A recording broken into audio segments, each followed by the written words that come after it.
जो भारत अक्सर कह रहा है पाकिस्तान से, और ये 2-3 बार कह चुका है। अब देखिए इसमें भी प्रेशर है कि पीओके तुम्हारा नहीं है, खाली करो, खाली करो। मैं ये कहना चाह रहा हूं कि जो असदुद्दीन ओवैसी साहब ने बोला था ना कि अंदर घुस के बैठ जाओ, बिल्कुल ठीक वाली बात, जो बिल्कुल ठीक थी ओवैसी की, हम ये पहले भी कर चुके हैं एक बार। ये पाकिस्तानी पोस्ट पे जाके बैठ गए, पाकिस्तानियों को 4 थप्पड़ मारे, भगाए वहां से, कोई बड़ी बात नहीं है। मैं ये कह रहा हूं कि थोड़ा थोड़ा करके ले लो पीओके, अंदर घुस जाएगी सेना। और मैं इसलिए कह रहा हूं, ये कोई यहां पे मैं ऐसी बात नहीं कह रहा जो पहले नहीं हो चुकी है। आप किसी भी पुराने फौजी से पूछिए जो लाइन ऑफ कंट्रोल पे अपनी सर्विस दे चुके हैं, वो आपको यही बात बताएंगे कि पोस्टों पे बमबारी होती है, और हम लोगों ने पोस्ट ले चुके हैं पहले पाकिस्तान से, कोई नई बात नहीं है, ये दोबारा ले लो। ये दौड़ते हुए मेजर गौरव आर्या की भी एंट्री स्टूडियो में आपसे मिलने के लिए, वो भी बेताब है। पीके श्रीवास्तव एयर मार्शल भी हमारे साथ है, लेकिन इस वक्त की बड़ी खबर के साथ शुरुआत कर दूं जरा। प्रतिशोध आप देख रहे हैं, पीओके को लेकर इस वक्त की बड़ी खबर, पीओके को लेकर भारत की पाकिस्तान को आखिरी चेतावनी। विदेश मंत्रालय ने कहा पीओके जल्द खाली करे पाकिस्तान। इनफैक्ट पिछले 15 दिनों के भीतर ये दूसरी बार भारत की तरफ से असर्ट किया जा रहा है, जल्दी खाली करो पीओके, पाकिस्तान मोस्ट वांटेड आतंकियों को सौंपे। एमईए ने यह भी कहा, एमईए की तरफ से ये पोस्चरिंग बहुत कुछ कहती है। 15 दिन, एक पखवाड़े के भीतर दूसरी बार ये कहा जाना पीओके को जल्दी खाली करो, और दूसरे ये भी कहा जाना कि भारत के जो मोस्ट वांटेड आतंकी हैं उनको जल्दी सौंपो। ये डोजियर से आगे की बात है। डोज कंटिन्यू कर रही है प्रतिशोध के तौर पर। प्रधानमंत्री ने आज प्रतिशोध को और नए आयाम दे दिए। उन्होंने कहा यह प्रतिशोध, ये सिर्फ शोध प्रतिशोध नहीं, ये न्याय के लिए लिया जा रहा प्रतिशोध है। मेजर गौरव आर्या मेरे साथ मौजूद हैं। प्रधानमंत्री की बात पर तो हम जाएंगे, एमईए ने जो ये कहा जी, इसके मायने क्या है? देखिए, मैं दिनेश एक बात कहना चाहता हूं, बड़ी इंपॉर्टेंट बात है। और इंपॉर्टेंट क्यों है? इसलिए कि भारत ने अब एक मन बना लिया है कि जहां ऑपरेशन सिंदूर है, जहां काइनेटिक तरीके से ठोका जा रहा है पाकिस्तान को, यहां डिप्लोमेटिक तरीके से लगातार दर लगातार पाकिस्तान के ऊपर प्रेशर है। कोई ऐसा दिन ना जाए जब पाकिस्तान के ऊपर या तो काइनेटिक प्रेशर ना हो, यानी कि तोप गोला बारूद का प्रेशर ना हो, या पाकिस्तान के ऊपर पानी का प्रेशर ना हो, या फिर पाकिस्तान के ऊपर डिप्लोमेटिक प्रेशर ना हो, स्पोर्ट्स का प्रेशर ना हो। पूरा का पूरा एक इकोसिस्टम भारत ने बना दिया, और रोज पाकिस्तान, दिन के हर पहर पाकिस्तान ये प्रेशर फील करेगा। ये जो कहने वाली बात है ना कि आप हाफिज सईद को सौंपिए, सीधी बात है, आपने रख रखा है यूनाइटेड नेशन डेजिग्नेटेड टेररिस्ट है हाफिज सईद। वो क्या कर रहा है पाकिस्तान के अंदर? क्यों उसको वीआईपी प्रोटोकॉल मिल रहा है? क्यों उसको आप अपने बाबा कौम मोहम्मद अली जिन्ना वाली रिस्पेक्ट दे रहे हैं? वहां पे वापस करो भारत को। दाऊद इब्राहिम क्या कर रहा है वहां पे? मौलाना मसूद अजहर क्या कर रहा है? वापस करो। एक और बात जो भारत अक्सर कह रहा है पाकिस्तान से, और ये 2-3 बार कह चुका है, अब देखिए इसमें भी प्रेशर है कि पीओके तुम्हारा नहीं है, खाली करो, खाली करो। अब भारत धीरे धीरे धीरे चूड़ियां कस रहा है पाकिस्तान की दिनेश। नहीं, अब गौरव जी, ये तो यूएन रेजोल्यूशन में भी था कि पीओके को खाली करो जी, पहला स्टेप तो उसका वही था सर। गए थे आप सर बिल्कुल ठीक कह रहे हैं कि पहला स्टेप वो था जो यूनाइटेड नेशन सिक्योरिटी काउंसिल के बात करते हैं ये लोग, प्लेबिसिट के बारे में पाकिस्तानी कहते हैं कि वहां पे वोट होना चाहिए, कश्मीरी अपना फैसला करेगा। ओ भाई, उसका पहला स्टेप तो ये है कि तुम लोग खाली करो, तुम खाली करो। तो पाकिस्तान क्या है, हमारे गले में वो हार पहना देता है हर समय कि इंडिया ने रोक रखा है। पहला कदम तो पाकिस्तान को करना है दिनेश, पहला कदम पाकिस्तान को उठाना है, इसलिए जल्दी उठाए, क्योंकि कदम सलामत रहते रहते कदम उठा लो, आगे पैर चले ना चले। पीएम मोदी का पाकिस्तान का को लेकर स्पष्ट संदेश है। अब बात सिर्फ पीओके तक नहीं रहने वाली।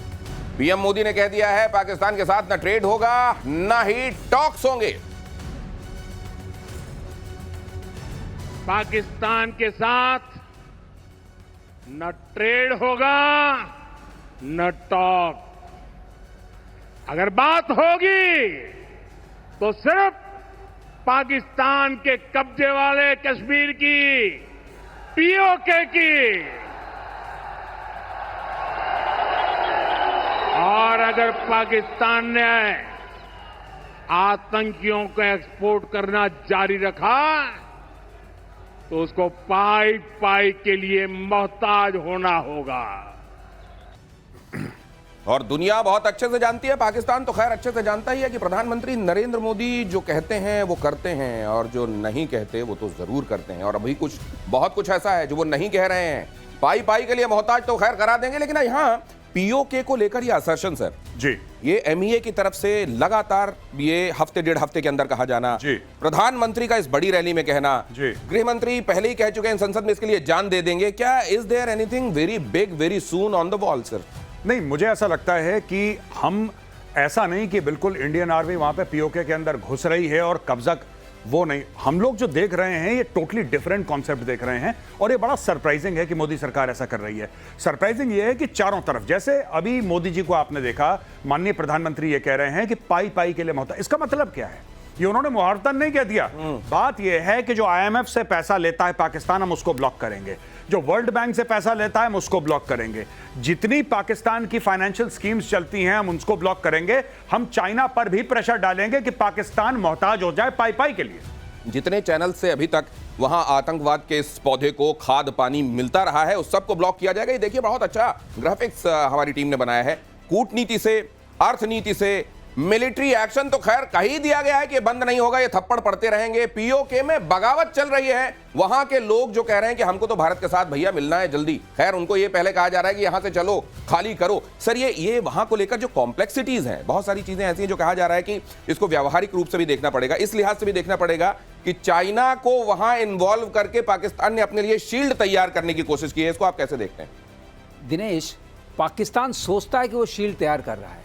अब देखिए, आप एक ही चीज को देख लिए, PL-15 पाकिस्तान को दिया उसने, ये EW वल्नरेबल था जो उसको दिया। बहुत सीधा सवाल पूछता हूं सर, मान लीजिए पीओके को लेकर भारत ने कोई एक्शन किया, क्या चाइना का कहीं रोल देखते हैं? वो चुपचाप रहेगा, पीछे रहेगा, बैकफुट पर रहेगा? आप देखिए, हमें एक्शन करने की जरूरत नहीं पड़ेगी क्योंकि लीगली पीओके को पाकिस्तान को खाली करना है। ये तो यूएन की बात हो रही है ना, तो अर्थनीति भी है। लेकिन ये जो आप जिसको न्याय नीति बोलते हैं, अगर न्याय संहिता के हिसाब से भी देखिए तो पहली जिम्मेदारी है पाकिस्तान की पीओके को खाली करना। तो हम तो वही चीज मांग रहे हैं जो लिखी हुई है। मेजर गौरव आर्या कुछ जोड़ना चाह रहे हैं बहुत जल्दी से सर। जी, मैं ये कहना चाह रहा हूं कि जो असदुद्दीन ओवैसी साहब ने बोला था ना कि अंदर घुस के बैठ जाओ, बिल्कुल ठीक वाली बात, जो बिल्कुल ठीक थी ओवैसी की। हम ये पहले भी कर चुके हैं एक बार। ये पाकिस्तानी पोस्ट पे जाके बैठ गए, पाकिस्तानियों को 4 थप्पड़ मारे, भगाए वहां से, कोई बड़ी बात नहीं है। मैं ये कह रहा हूं कि थोड़ा थोड़ा करके ले लो पीओके, अंदर घुस जाएगी सेना। और मैं इसलिए कह रहा हूं, ये कोई यहां पे मैं ऐसी बात नहीं कह रहा जो पहले नहीं हो चुकी है। आप किसी भी पुराने फौजी से पूछिए जो लाइन ऑफ कंट्रोल पे अपनी सर्विस दे चुके हैं, वो आपको यही बात बताएंगे कि पोस्टों पे बमबारी होती है और हम लोगों ने पोस्ट ले चुके हैं हम पहले पाकिस्तान से। कोई नई बात नहीं है, ये दोबारा ले लो। LOC के पार धीरे धीरे जाओ यार, और लेते जाओ अपने हिस्से का और बना लो एक दिन अपनी सरकार। ISI की बड़ी साजिश का खुलासा, पाकिस्तान हाई कमीशन में ISI का जाल, पाकिस्तान हाई कमीशन जासूसों का अड्डा। मुझे बहुत हैरानी नहीं हुई, पाकिस्तानी जहां रहते हैं वो अपनी शोहरत का झंडा ऐसे ही बुलंद करते हैं। ISI हाई कमीशन में जासूस प्लांट करने का काम चल रहा था। जासूसी का एक पूरा नेटवर्क तैयार करने की जिम्मेदारी दानिश की थी। दानिश ये नाम बड़ा प्रोमिनेंस के साथ सामने आ रहा है। और ये जो हो रहा था, ये लगातार वहां हाई कमीशन का काम क्या होता है, ये होता है क्या? लेकिन ये पाकिस्तानी हाई कमीशन यहां पर ये कर रहा था। बाकी जगहों पर जहां जहां पाकिस्तान के एम्बेसीज हैं, हाई कमीशन हैं, वो जरा समझ जाएं और जरा उस हिसाब से काम करें। दानिश के पासपोर्ट से एक बड़ा खुलासा हुआ है। एहसानुर रहमान उर्फ दानिश ISI का एजेंट था। इसका नाम, अब जैसा कल आपको बताया ही जा चुका है, मेजर गौरव आर्य बता चुके हैं कि यहां एक नाम न रखने की परंपरा है। फलाने उर्फ ठिकाने, अलियास ठिकाने, इस तरह के नाम होते हैं। इनका एहसानुर रहमान उर्फ दानिश ISI एजेंट था। दानिश इस्लामाबाद में ISI में पोस्टेड था। पासपोर्ट में जो मोबाइल नंबर है उस नंबर का इस्तेमाल दानिश, ज्योति, गजाला और बाकी जासूसों से बात करने के लिए होता था। मतलब यहां जासूसों के साथ, जासूसों का जो नेटवर्क दानिश बना रहा था, उनके साथ बात करने के लिए एक पर्टिकुलर नंबर था जो इस्तेमाल हो रहा था। ISI का, इसकी जड़ें ISI की हैं और यहां पर ये जो काम कर रहा था वो आपके सामने है। सर, ये इसको किस तरीके से देखा जाए? हमने वक्त रहते उस चेहरे से नकाब खींच लिया या ये खींचते खींचते देर हुई है? देखिए साहब, ये तो हमें पता लग गया और हमने नकाब खींच लिया। कुछ समय पहले आप ही को पता है कि इफ्तार पार्टी के बहाने पूरा का पूरा हुर्रियत वहां पे आता था सेलिब्रेट करने के लिए पाकिस्तानी हाई कमीशन में नई दिल्ली में। उनके लिए गाड़ी, अच्छा, केंद्रीय सरकार जो पुरानी सरकार थी वो प्रोटोकॉल प्रोवाइड करती थी।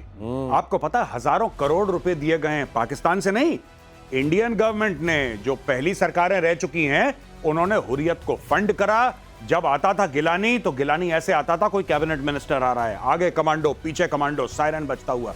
गिलानी का इलाज, गिलानी का जहाज, गिलानी का प्रोटोकॉल, वाजीवा। अब ये चूड़ियां कसना शुरू कर दी जब से सरकार आई है। और हाँ, ये स्पाइंग होती है, ठीक है, ये पाकिस्तानी करते चले आए हैं, इसमें कोई डाउट नहीं है। लेकिन अब देखना, इनका आपने प्रेजेंस इतना कम कर दिया है भारत में, अब भारत और कम करेगा। आप देख लेना, भारत और कम करेगा, फिर ये रैंडम 2-4 को निकालेगा, 5 को निकालेगा और उनका प्रेजेंस 0 कर देगा। यानी कि फिर अगर कोई पाकिस्तानी यहां पे है तो आप आराम से पूछ सकते हैं, भाई तू कर क्या रहा है, किसने बुलाया तुझे? हाँ, क्योंकि तो अभी तो एक तरीके से बहुत दिनों से उनकी यहाँ मेहमान नवाजी जैसी चल रही थी। अब उनकी धीरे धीरे उनको भी, जैसा मेजर गौरव आर्य कहते हैं, चूड़ियां टाइट हो रही हैं। बलूचिस्तान के मुद्दे पर पाकिस्तान संसद में हंगामा हुआ। यह खबर देखिए जरा, फ्लैश कीजिए बहुत जल्दी से। पाकिस्तानी सांसद ने शहबाज और मुनीर की पोल खोली।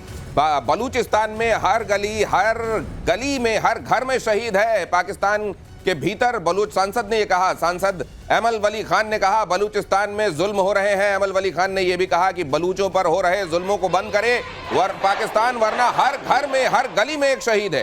ये बात बड़ी बात है। संसद के अंदर बलोच एमपी का यूं खड़े होकर यह कहना कि अब देखो हमारे हर गली में शहीद है, तुम हम पे अत्याचार कर रहे हो, मतलब ये और कितनी देर की बात है? बहुत बड़ी बात है, ये बहुत बड़ी बात है। वहां भी हो रहा है, सिंधु देश के भी नारे लग रहे हैं और खैबर पख्तूनख्वा में भी हो रहा है। ये देखिए क्या हो रहा है, यही है। अगर आप लोगों के सामने इसका सही चेहरा लाएंगे पाकिस्तान का, पाकिस्तान में अपने आप ही इंप्लोजन होगा। और इसमें मत भूलिएगा, जल नीति, अर्थनीति के साथ जो जल नीति चल रही है, जल नीति को लेकर तो बड़ा हंगामा होगा। ये बड़ी बात कह रहे हैं। शुरुआत है, अभी तो शुरुआत है, अभी ये शुरुआत है। और ये जल नीति से लेकर अर्थनीति से लेकर ये न्याय नीति का जो पूरा चक्र घूम रहा है, ये बलूचिस्तान जी कितना और देर बलूचिस्तान का अलग वजूद आप देखते हैं। देखिए, अगर आप कुछ समय पहले मुझसे पूछते तो मैं कहता कि नहीं, अभी बहुत टाइम है। लेकिन आज की तारीख में मुझे ऐसा विश्वास है, क्योंकि जिस तरीके से पाकिस्तान की संसद से जो बलूच नेता हैं वहां पे एक जमाने में बोलते थे, लेकिन दबी जबान में, जितना ये खुलडुल के आजकल बोल रहे हैं, मैंने ऐसी लैंग्वेज कम सुनी है। इसका मतलब there is a sense of confidence, पहली बात। दूसरी चीज, ऑपरेशन सिंदूर से क्या हुआ है कि बलोचों के अंदर एक नई ऊर्जा आई, एक नई एनर्जी आई है बलोच के ऊपर कि हाँ, जैसे कि उन्होंने हमें डायरेक्टली बोला है कि आप हमें सपोर्ट करिए, पाकिस्तान को निकालते हैं यहां से। तीसरी बड़ी बात यह है कि अब बलोचिस्तान एक ऐसे नहज पे आ गया है कि उनको एक पॉलिटिकल फेस मिल गया है डॉक्टर महारंग बलोच की सूरत में, और अब बलोच पीछे लग गए। यानी कि देखिए, पॉलिटिकल फेस क्यों इंपॉर्टेंट है दिनेश?